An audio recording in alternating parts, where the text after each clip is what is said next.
ज्या पोलिसांकडे आपण आपले संरक्षक म्हणून पाहतो तेच जर भक्षक म्हणून होत असतील तर ही निंदनीय घटना आहे। पहिला संतोष देशमुखची घटना असो किंवा अशा अनेक घटना या राज्यामध्ये वारंवार घडत आहे। ह्या सगळ्या गोष्टीचं हे सरकारचं अपयश आहे सगळ्यात महत्त्वाचं। फक्त दाखवायचे दात एक आणि खायचे दात एक ही अशी परिस्थिती या सरकारची। कुठेतरी कायदा सुव्यवस्थेचा प्रश्न सगळ्यात महत्त्वाचं राज्यामध्ये चुकीच्या पद्धतीने जे सरकार सत्तेमध्ये आलं त्या सरकारचा गृह विभागाचा कुठेही कंट्रोल राहिलेला नाही। ज्या पोलिसांकडे आपण आपले संरक्षक म्हणून पाहतो तेच जर भक्षक म्हणून होत असतील तर ही निंदनीय घटना आहे। आणि एका भगिनीचा जर आपल्या महिला दिनाच्या दिवशी जर अशा प्रकारे एखादा पोलिसचं वर्तन होत असेल तर ती अतिशय निंदनीय घटना आहे। आणि गृह विभागाचं जे कंट्रोल अपेक्षित आहे ते कंट्रोल राहिलेलं नाही। पहिला संतोष देशमुखची घटना असो किंवा अशा अनेक घटना या राज्यामध्ये वारंवार घडत आहे। ह्या सगळ्या गोष्टीचं हे सरकारचं अपयश आहे सगळ्यात महत्त्वाचं।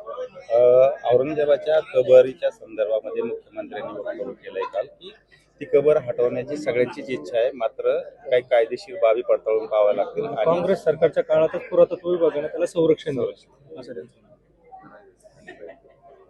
हे फक्त वेळ काढूपणा या सरकारचा चाललेला आहे। अरे तुम्हाला जर करायचं ठरलं, तुम्ही राज्याचं नेतृत्व करता, तुम्ही कुठला पण निर्णय घेऊ शकता आणि तात्काळ कारवाई करू शकता। आज पाहिलं असं तुम्ही ज्या चुकीच्या गोष्टी त्याला कुठला कायद्याचा आधार नसताना तुम्ही राजरोसपणे करता, तुम्ही पोलिसचा बळाचा वापर करता, पोलिसांचा धाक दाखवून वापर करता, तर या गोष्टी करणं अशक्य नाही। फक्त वेळ काढूपणा आहे, फक्त दाखवायचे दात एक आणि खायचे दात एक ही अशी परिस्थिती या सरकारची।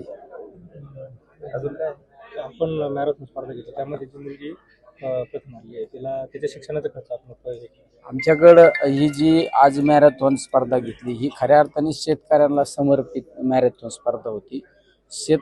माझा शेतकरी जागृत झाला पाहिजे ही यामागे भावना होती।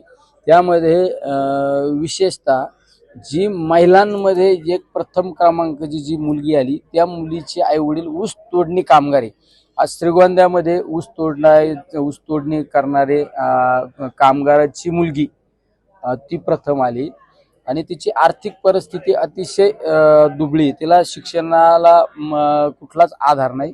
त्या मुलीचा आजपासून आम्ही शिक्षणाचा सर्व खर्च आमच्या प्रतिष्ठानच्या माध्यमातून करणार आहे।